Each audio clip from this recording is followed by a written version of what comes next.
This is a plant watering system I bought online, and it's rather simple.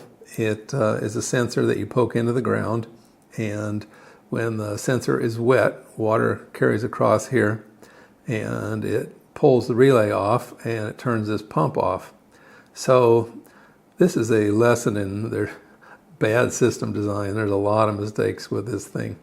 So the first thing is, my son was doing this at school, and he had one of these sensors, and they were using an Arduino, or one of those small little controller computers. And he brought the sensor home, and the copper tracings, this is just a printed circuit board, the tracings were eaten away. And he said, "Can you fix this?" I said, "No." I said, "What are you using this for?" He told me in there, watering plants to eat. And I said, "You definitely don't want this in plants to eat because it's lead, and it's been solder tinned, and it's copper." And I said, "Copper and lead are not good for you.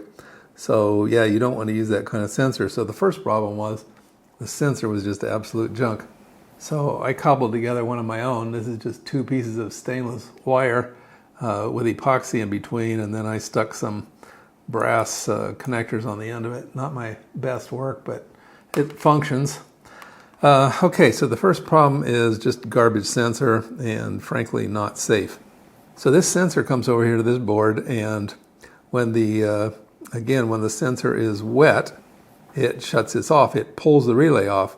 So in other words, when you want to turn the pump off, this thing is actually drawing a lot of power to pull the relay open. Now, what's the next disaster? Well, the next thing is they're running this off of a set of batteries, and yes, this is exactly the way it came.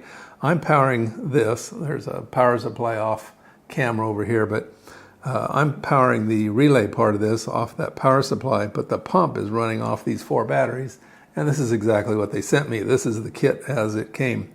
So yeah, you have to supply your own power on this end, but on this end they gave you the batteries to run the pump. Okay, so let's turn this thing on. I've got the batteries turned off.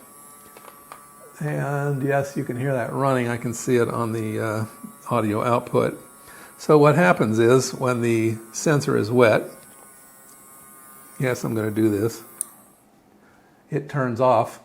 But the problem is now that there's literally current. All the current to pull this relay off is passing through the water here, and it is rapidly corroding away those terminals, and it's DC, so as we all know, that makes it good for good plating or unplating, and you can already see that just me putting together this video, this is starting to corrode on this side. So yeah, I've probably got lead passing through the skin on my fingers, but that's how it works. You have this thing wet, then you can hear the relay click, so the relay is pulled open.